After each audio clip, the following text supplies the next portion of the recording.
Coucou à tous, j'espère que vous allez bien. Alors aujourd'hui, on se retrouve pour mon second floss tube dans lequel je vais vous montrer un peu tout ce que j'ai pu réaliser du 10 juillet au 24 juillet, donc environ 2 semaines. Voilà, donc je vais vous montrer mes 3 broderies, donc mes 3 points de croix estampés en cours, un projet au tricot en cours, un livre que j'ai terminé de lire, un autre que j'ai commencé, et je vais vous parler également de mon diamond painting en cours que j'ai bientôt terminé. Donc on se retrouve tout de suite. Alors, le premier point de croix sur lequel j'ai travaillé, c'est la connaissance, c'est le pouvoir. C'est d'ailleurs un projet sur lequel je le fais en duo avec Elisa Point de Croix. Je vous mettrai sa chaîne de toute façon à l'écran et également en barre de description. Alors, elle a énormément de projets en cours, ce qui explique pourquoi, parce qu'elle avait dit qu'elle avançait beaucoup moins que moi. Il y avait une moins bonne avancée entre guillemets, et elle disait dans sa vidéo que j'avais beaucoup avancé, mais moi j'ai peu de projets en cours. Parce qu'avoir trop de projets en même temps, en fait, en sachant que elle ne fait que du point de croix, je pense, étant donné que je fais plusieurs types de loisirs créatifs à côté, je ne peux pas me permettre d'avoir beaucoup de points de croix. Enfin, j'essaye de ne pas avoir trop de projets, vous voyez, pour avoir un peu de temps pour réaliser mes autres loisirs créatifs. Donc ce n'est pas du tout pour moi, même une petite avancée, c'est une avancée. Et du coup, voilà. Alors, voilà pour mon avancée. Alors, j'avais terminé la robe, il me semble. De toute façon, je vous mettrai une photo à l'écran avant que j'y touche. Je l'ai brodée environ 3 jours. Et il me semble que j'avais déjà fait ici le point arrière, je pense. En fait, il y a un petit peu de point arrière. Du coup, Elisa, si tu passes par là, parce que tu te posais la question s'il y avait du point arrière, tu ne te souvenais plus, tu n'avais pas forcément regardé le patron entre guillemets à côté. Il y en a très peu. En fait, il y en a ici. Donc pour ajouter un petit peu de détail à la robe, mais je pense que ça, je l'avais déjà fait. Donc ce que j'ai pu broder en 3 jours, c'est ici, avec la main, et une partie du manche que j'avais continué parce que j'avais assez de fil noir, donc je me suis dit je continue forcément. Mais mon but c'est quand même de faire toute la silhouette, de partir sur les cheveux et ensuite de finir en dernier le chariot, d'accord. Mais là j'ai continué exceptionnellement parce que je me suis dit je ne vais pas gâcher entre guillemets de fil pour le recommencer plus tard, c'est un petit peu bête je trouve. Du coup j'ai continué. Donc j'ai fait le point arrière ici, au niveau de la manche de la robe. Et ici, encore des détails. Mais c'est très peu de points arrière. Et je pense qu'il y a du point arrière aussi au niveau de d'ici. Attendez, je vais regarder. Pour le point arrière. Voilà, vous voyez, c'est encore des détails juste ici. Juste ici. Au niveau de la chevelure, ça sera exactement pareil. Vous voyez, c'est ce type de point arrière là qu'on peut retrouver ici. En fait, c'est juste des détails. Donc en fait, le point arrière ici, très honnêtement, vous n'êtes pas obligé de le faire. Celles qui n'aiment pas faire le point arrière, je pense que c'est un projet que vous pouvez faire sans problème, sans point arrière. Ça n'apporte que très peu de détails. Elle est très belle sans. Il n'y a pas de détails au niveau du visage, au niveau des mains, etc. Donc elle est très très belle sans. Bien avant que je fasse le point arrière au niveau de la robe, elle était sublime, vous voyez. Donc à mon sens, c'est pas obligatoire. Moi je le fais parce que j'aime bien faire le point arrière, c'est quelque chose que j'apprécie. Mais si vous n'aimez pas le point arrière, franchement c'est un projet que vous pouvez réaliser tout à fait sans. Au-dessus du chariot, oui voilà, vous voyez, ici au niveau de la lampe, un petit peu au niveau des livres, et c'est tout quoi.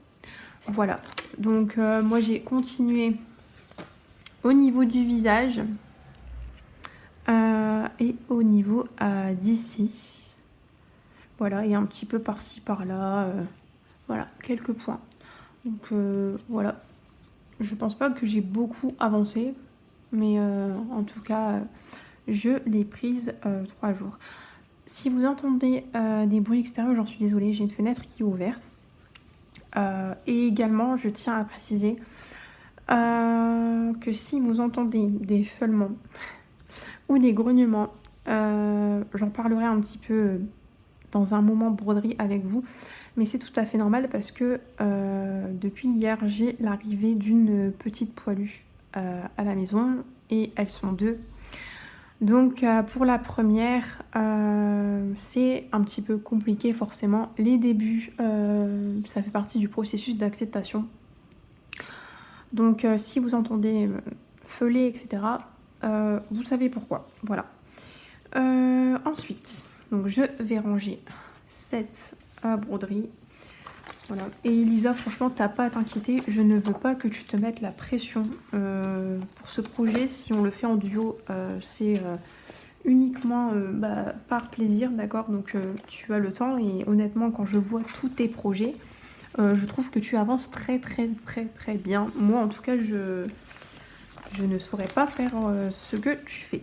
Voilà, donc on passe tout de suite à la seconde broderie. Ensuite, j'ai brodé pendant 3 jours Madame Souris et sa fille cueillant des fruits. Donc, je vous remontre un petit peu l'illustration. Hop. Donc, je ne vais pas revenir sur ma déception, d'accord. Ah oui, je ne vous ai pas précisé. Mais celle que j'ai brodée avant, c'est une Joy Sunday. Et là, c'est aussi une Joy Sunday, d'accord, pour la marque.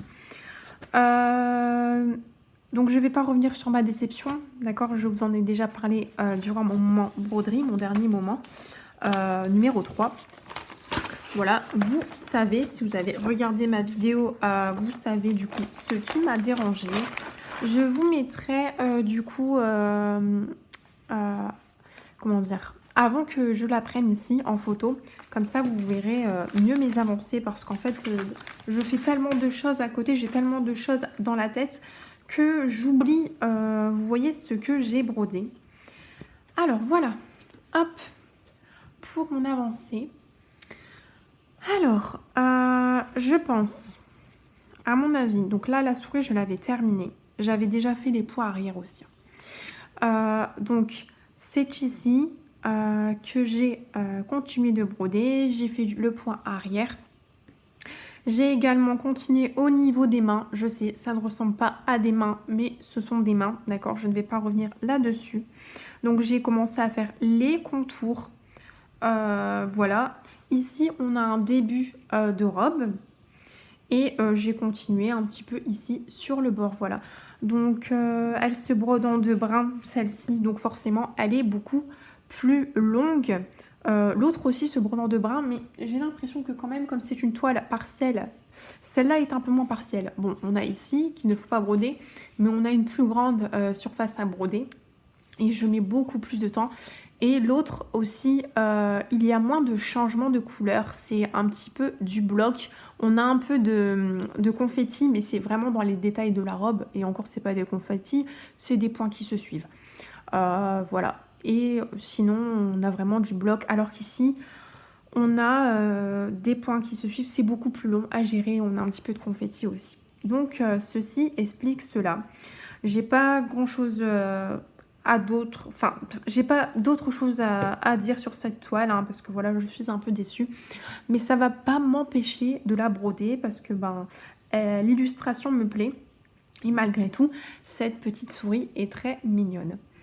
Voilà pour la seconde toile que j'ai brodée.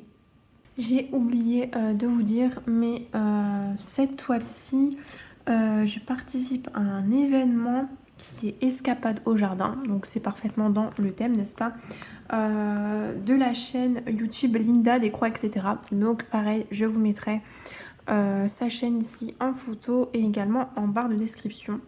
Et je crois qu'elle fait plein d'escapades. Franchement, c'est génial. Donc vous avez forcément des projets, peut-être que vous ne faites plus, vous n'avez plus forcément envie de les faire. Et ces escapades-là, j'en avais déjà parlé, vous permettent de reprendre vos projets. Donc c'est super cool, c'est super encourageant. Et on peut participer, il me semble, en faisant du point de croix ou du diamond painting. Voilà. Ensuite, la troisième toile que j'ai brodée, donc c'est une toile en 3 brins, mais elle existe aussi en 4 brins, d'accord. Donc c'est une toile, j'ai eu un coup de cœur, voilà. J'ai eu un coup de cœur sur Dream Stitch. Je vous avais fait l'unboxing. J'en profite pour vous redire que j'ai un code promo de moins 5%. Donc ces moins 5% là vous permettent de retirer les petites taxes qui sont venues au fil du temps s'ajouter. C'est les nouvelles règles commerciales, voilà. Et c'est pas que chez Dream Stitch, hein, c'est aussi chez d'autres boutiques. Donc je vous mettrai mon code promo à l'écran ainsi qu'en barre de description. Alors ça me rapporte rien, d'accord, c'est juste pour que en gros Dream Stitch voit que je leur ai fait on va dire de la visibilité, et aussi c'est un moyen de soutenir ma chaîne, que vous aimez entre guillemets ce que je vous montre, mais sinon ça ne me rapporte absolument rien, c'est juste pour vous avoir moins 5%. Alors j'ai pas de avant, d'accord, c'est normal. Puisque en fait je venais de la recevoir et donc j'ai brodé dessus. Excusez-moi, j'ai dû couper un petit moment. Donc par rapport à mes avancées, hop. Donc franchement cette toile c'est que du bonheur. C'est Mona Lisa, d'accord. Donc forcément c'est une toile qui se regarde de loin. Il n'y a pas de point arrière dessus. Donc c'est très, on va dire, comment dire, les détails se voient de loin, d'accord. Ce ne sont pas des détails c'est pas une toile qu'on va venir regarder de près comme chez Joyce and Day, Spring, où il y a énormément de points arrière, de détails qui sont très nets. Mona Lisa, c'est vraiment, comment dire, vous m'avez compris. Voilà, pour celle qui brode du Mona Lisa, vous savez. Mais c'est vraiment que du bonheur. Donc, j'ai fait le petit vase. On a les petites branches de réaliser, les fleurs. Et j'ai commencé le fond du mur. Donc, voilà pour mes avancées. Je pense que je n'ai rien à dire de plus. Voilà, le terme que je cherchais, c'était pixelisé. C'est vrai qu'on a l'impression de près que c'est pixelisé. Mais parce que voilà, Mona Lisa, c'est comme ça se regarde de loin. Mais moi, j'adore leurs illustrations. Voilà. J'adore la qualité de leurs toiles, de leurs fils. Les fils sont doux. Voilà, les toiles sont douces, faciles à travailler. Moi, c'est ma marque préférée de toute façon. Voilà, donc comme ça, vous savez. Ensuite, donc une idée m'est revenue en tête. J'en profite pour vous dire que j'ai créé un événement. Donc l'événement, du coup, sur ces lapines-là précisément. Alors, vous n'êtes pas obligé d'avoir la même toile que moi, d'accord. Sur Dream Stitch, vous avez tout un panel de toiles où ces lapines-ci sont représentées dans diverses scènes. Donc, ça peut être en extérieur, ça peut être en intérieur. Vraiment, c'est divers. Mais c'est sur ces lapines-ci, précisément. Donc, moi, je l'avais créé. On est déjà 3, du coup, sur cet événement.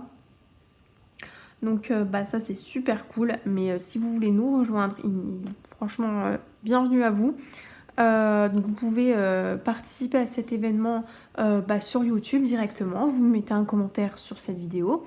J'en ai parlé lors de l'unboxing. Si vous souhaitez un peu plus de précision par rapport à cet événement, il n'y a pas de date de début. C'est comme vous voulez. Il n'y a pas de date de fin. Donc je tiens à le préciser. Donc c'est vraiment un événement entre guillemets vachement tranquille. Voilà, aucune pression.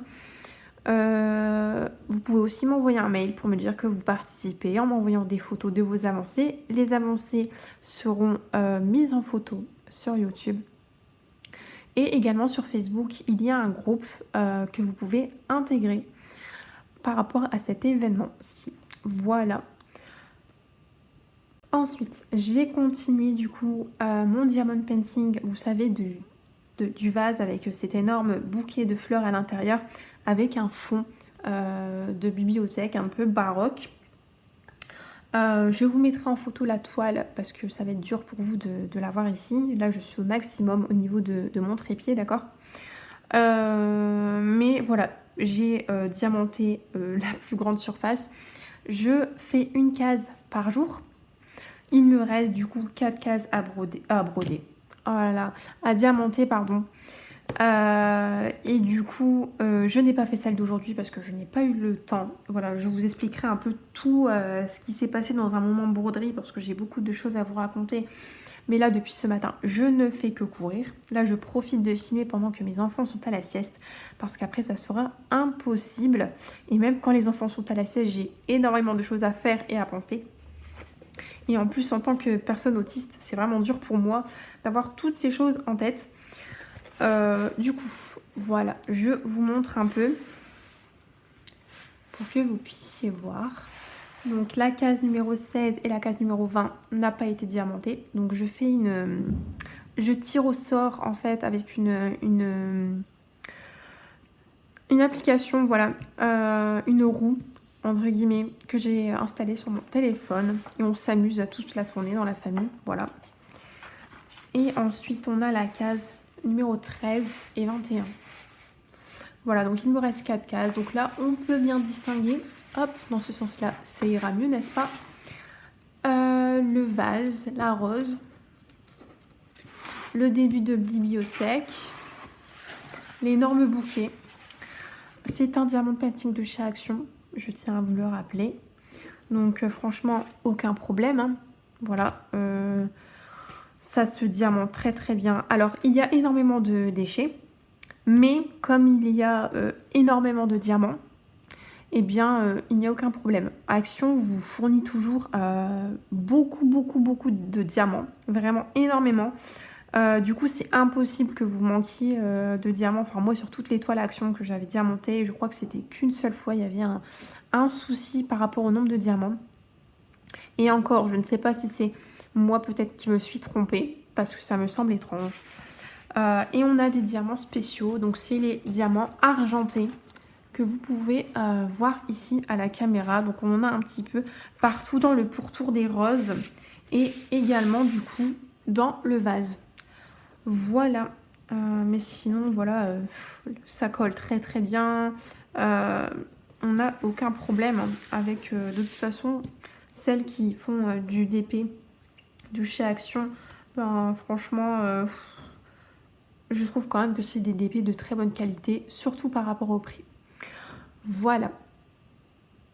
Ensuite, donc celles et ceux qui ne sont pas forcément intéressés par le tricot et les lectures de bouquins, ben ça ne me dérange pas, vous pouvez tout à fait partir sans problème. Voilà, je tiens à le préciser pour ne pas être un peu barbante entre guillemets. Vous pouvez quitter la vidéo parce que je sais que voilà, beaucoup font du point de croix et du diamond painting, mais ne sont pas forcément intéressés par le tricot ou les livres, d'accord? Et c'est ok, hein, il n'y a aucun problème à cela. Mais voilà, je tiens à vous le dire maintenant pour que ben, ça ne vous saoule pas trop, entre guillemets. Voilà, donc souvenez-vous, je vous remettrai le modèle à l'écran en couleur parce que moi je l'avais imprimé en noir et blanc. Donc je fais un modèle gratuit de chez Pingouin. Donc niveau intermédiaire, honnêtement, ça va, franchement. Il recommandait, je vous en avais parlé de toute façon lors du premier Floss Tube, d'utiliser cette laine. Moi, j'ai pas utilisé cette laine, j'ai utilisé une autre laine qui se tricote en 3, 3,5. Mais j'ai adapté l'échantillon. Voilà, j'ai fait un produit en croix pour calculer afin que les mesures correspondent à du 6 ans. Donc c'est pour mon fils, parce que sinon forcément ça allait être trop petit. Et là, de toute façon, c'est assez grand. Donc je ne pense pas qu'il le mettra cet hiver-ci, mais ça sera pour l'hiver prochain. Voilà, donc moi j'ai surligné les informations dont j'avais besoin. Et ce qui est en gris, en fait, c'est moi qui l'ai écrit par rapport à mon échantillon. Puisque leur échantillon à eux était de 21 mailles et 31 rangs pour 10 cm. Moi, avec ma laine, c'était du 23 mailles sur 34 rangs. Voilà, donc moi j'ai utilisé une laine 100% acrylique parce que c'est pour aller à l'école, donc c'est amené à être abîmé. Voilà, alors que pour tout ce qui est ouvrage qui sont portés à la maison, j'utilise de la laine Mérinos le plus souvent. La Drops, voilà, comme ça vous savez, la Baby Mérinos qui est super. Et en plus, les moutons ne sont pas soumis au mulesing, qui est une pratique désastreuse, voilà, pour les moutons, et horrible et inhumaine. Voilà.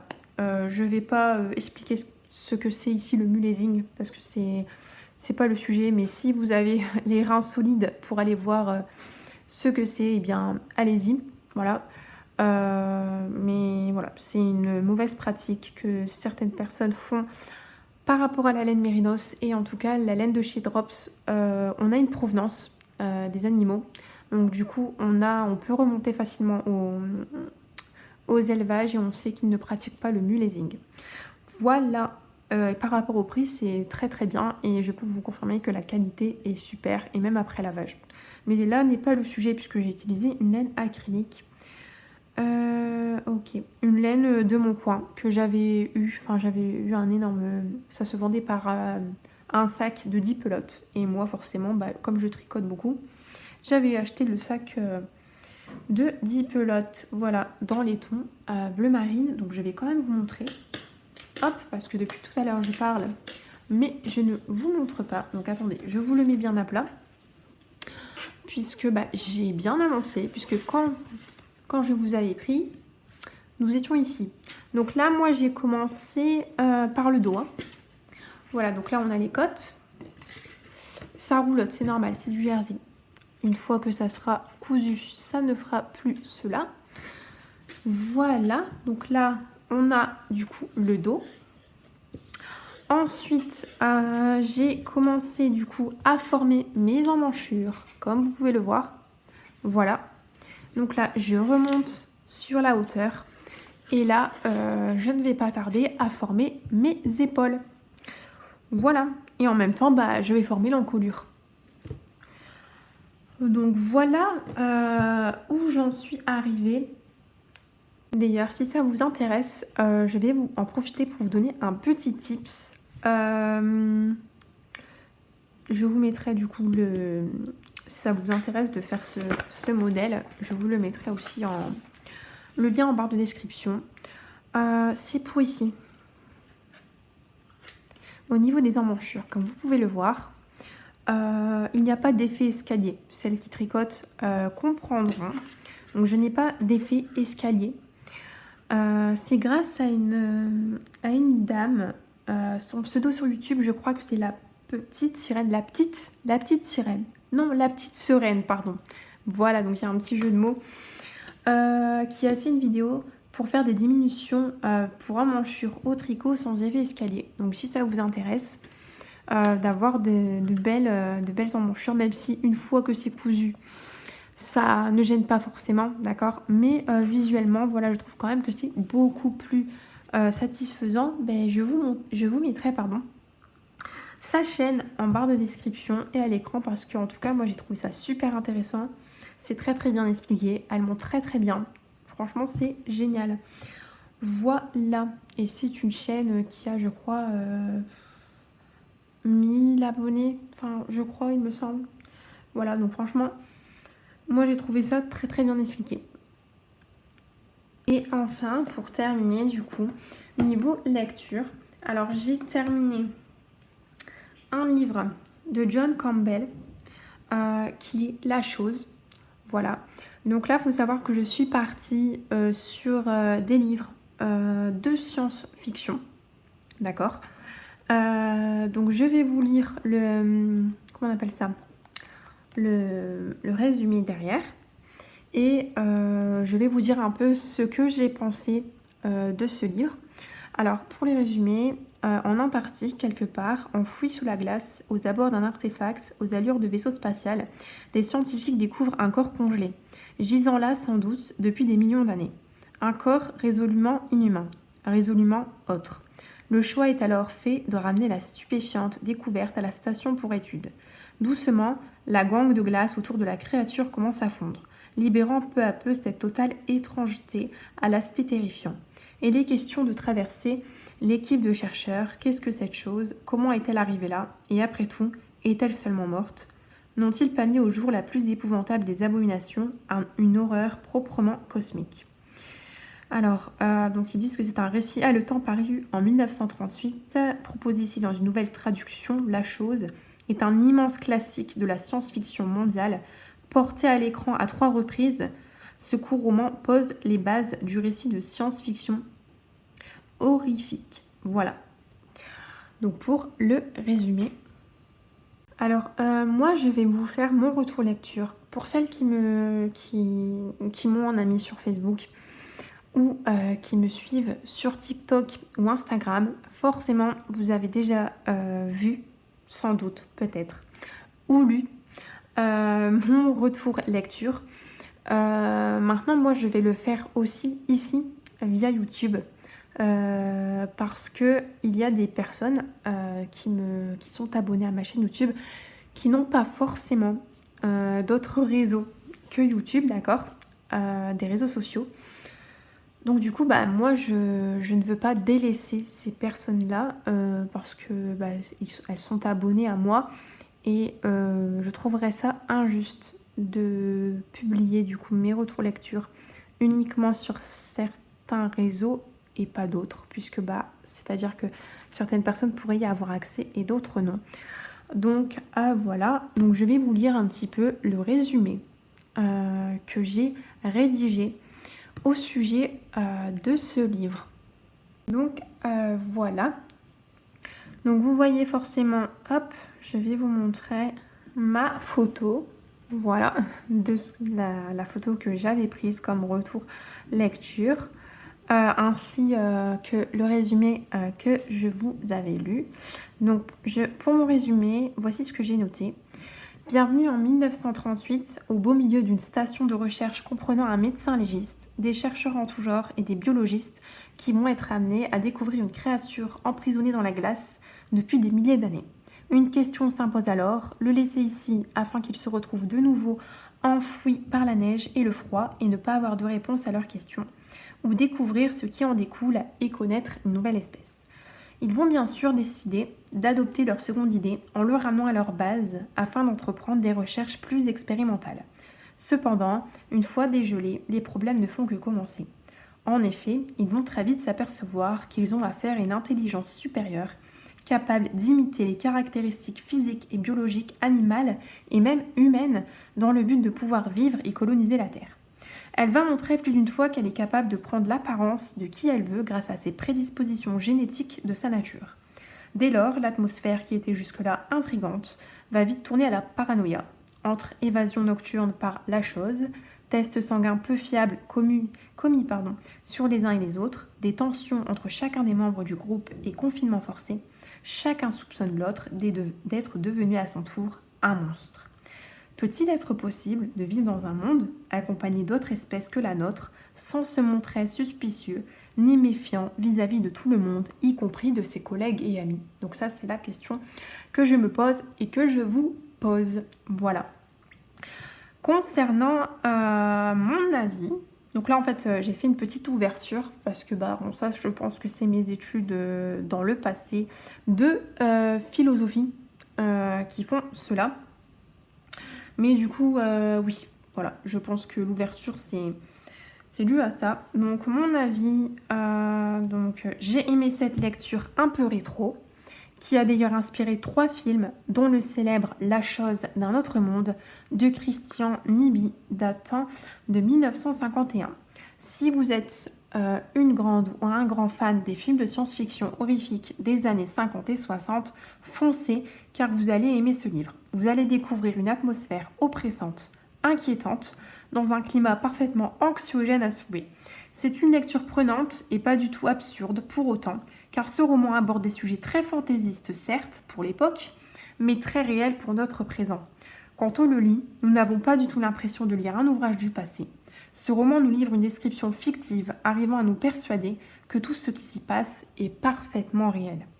En revanche, j'ai eu du mal à m'attacher aux personnages, car nous avons peu de descriptions les concernant, et lorsque quelconque incident les touchait, je voulais savoir la suite, car l'intrigue était présente, mais sans pour autant m'inquiéter de leur sort. Donc j'ai trouvé la fin trop expéditive et pas assez aboutie. Malgré que c'est un livre assez court, je ne le recommande toutefois pas comme une première lecture, car on a ici un vocabulaire très riche qui pourrait paraître compliqué pour un lecteur trop jeune ou débutant. Je suis toutefois heureuse de l'avoir lu et découvert, car j'ai passé globalement un bon moment. Donc pour la note, j'ai mis 3,5 sur 5. Voilà donc pour cette lecture. Donc vous voyez, c'est une lecture à Napa. Enfin, c'est un livre assez court. Ouais, c'est un livre assez court. C'est écrit de cette manière, d'accord, niveau police par rapport à la taille. Et l'édition, c'est Le Bélial. Voilà. Donc c'est une très très bonne édition qui met en valeur plein d'auteurs du passé qui sont un peu oubliés. Généralement de science-fiction. Voilà. Donc je pense que c'est tout ce que j'ai à dire par rapport à ce livre. Et du coup, j'en ai commencé un autre. Donc attendez, je mets hop ça de côté. Donc j'ai commencé un autre livre qui est de... Alors, je ne sais pas comment prononcer. Hug, sans doute. Away. Donc pourtant, j'ai fait des études de langue, mais je suis désolée si j'écorche son prénom et son nom. Et du coup, le livre, c'est Outre Sable, ou Outre Sable. Je ne sais pas du coup si c'est en anglais ou en français, parce que le livre parle justement de sable. Donc j'en suis arrivée ici. Hein. Ok. Donc j'en suis, on va dire... j'ai lu, parce qu'en fait, il y a plusieurs parties dans ce livre. Je ne vais pas pouvoir vous dire grand-chose, puisque, vous voyez, je ne l'ai pas assez lu. Donc, le retour lecture, ça sera pour le prochain Flosstube, le 3e. Du coup, je l'aurai en 2 semaines, je l'aurai terminé, c'est sûr et certain. J'ai une lecture assez fluide et rapide. Du coup, là, je ne vais pas vous dire grand-chose, mis à part vous dire le résumé derrière. Donc déjà, c'est un très grand auteur, hein, voilà, qui a été connu, donc pas avec ce livre, mais un autre livre, donc la trilogie Silo, qui a été un best-seller mondial, voilà, il faut le dire. Et du coup, après, il a fait ce livre aussi. Donc moi, j'ai décidé de ne pas commencer du coup par son livre qui a été un best-seller. J'ai décidé de commencer par par un autre du coup de ses romans, mais je lirai sans doute Silo, hein. Ça, c'est aucun problème. D'ailleurs, j'ai une abonnée, tu te reconnaîtras, qui a lu Silo et qui me l'a vivement recommandé et qui a lu du coup un livre de cet auteur. Donc ça, c'est super. Donc pour les résumer, depuis des siècles, le sable a tout englouti. À la surface, battu par les vents et harcelé par des dunes mouvantes, un nouveau monde essaie tant bien que mal de survivre. À sa tête, les plongeurs, une petite élite qui descend toujours plus profond à la recherche des artefacts de jadis, prisés comme autant de trésors. L'un de ces plongeurs s'apprête à partir à la recherche de Dunvar, la cité mythique, objet de tous les fantasmes. Pour espérer la trouver, Palmer sait qu'il lui faudra atteindre des profondeurs jamais encore explorées. Et si elle n'existe pas, sa combinaison de plongée sera son sarcophage. Addictif et oppressant, Outre ça prouve que le succès de Silo ne devait rien au hasard. C'est un thriller science-fiction hors pair. Donc ça, c'est le Financial Times qui a dit cela. Donc voilà, il parle de l'auteur qui a 43 ans, qui était couvreur et libraire et capitaine. Ok, qui s'est lancé en littérature. Ah, c'est super. Ok, voilà. Donc ça, c'est les éditions Actes Sud. Donc écoutez, moi du coup je pense avoir terminé pour ce floss tube. Voilà. Donc je vous fais de gros bisous. Merci de m'avoir écouté. Et pour les nouveaux et nouvelles sur cette chaîne, eh bien bienvenue à vous. Je vous remercie du coup de faire vivre cette chaîne. Voilà, au quotidien ça m'émerveille. Je suis ravie du coup. Donc prenez soin de vous. Je vous fais de gros bisous et je vous dis à bientôt pour une nouvelle vidéo. Salut!